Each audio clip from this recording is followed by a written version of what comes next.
3, 2, 1, start.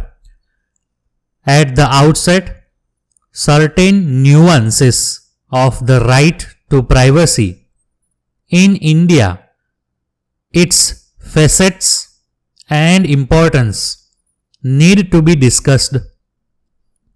Historically, privacy rights have been property-centric rather than people-centric.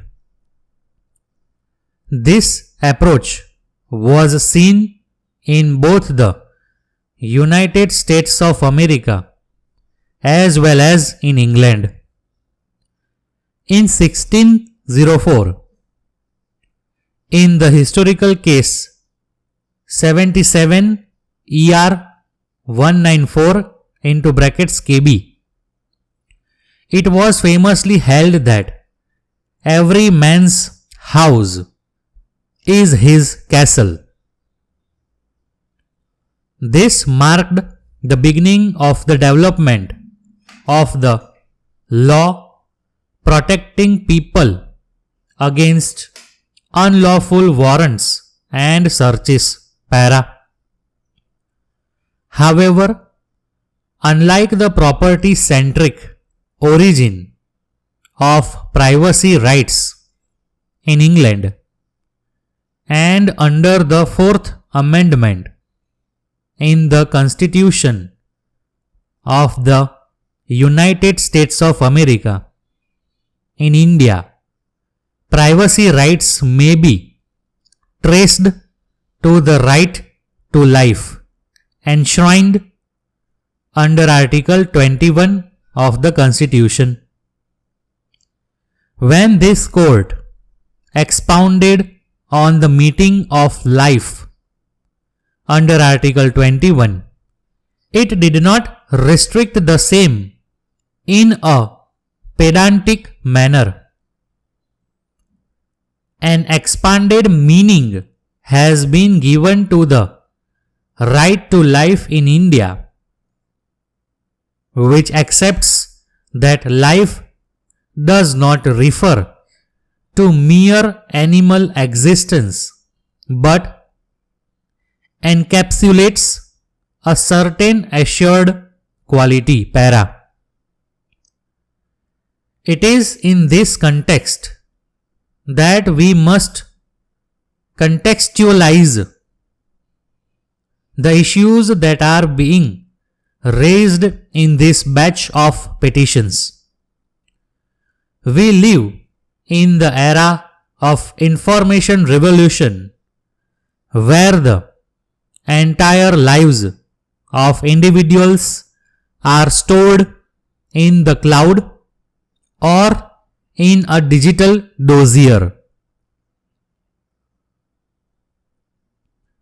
We must recognize that while technology is a useful tool for improving the lives of the people, at the same time, it can also be used to breach that sacred private space of an individual. Para. Members of a civilized democratic society have a reasonable expectation of privacy. Privacy is not the singular concern of journalists or social activists. Every citizen of India ought to be protected against violations of privacy. It is this expectation which enables us to exercise our choices, liberties, and freedom. This court in K.S. Puttaswamy versus Union of India has recognized that the right to privacy is as sacrosanct as human existence and is inalienable to human dignity and autonomy. Para. Although declared to be inalienable, the right to privacy, of course, cannot be said to be an absolute, as the Indian Constitution does not provide for such a right without reasonable restrictions. As with all the other fundamental rights, this court therefore must recognize that certain limitations exist when it comes to the right to privacy as well. However, any restrictions imposed must necessarily pass constitutional scrutiny. Para. In K.S. Puttaswamy into brackets Supra, this court considered the need to protect the privacy interests of individuals while furthering legitimate state interests. This court therefore directed the state to embark upon the exercise of balancing of competing interests. Para.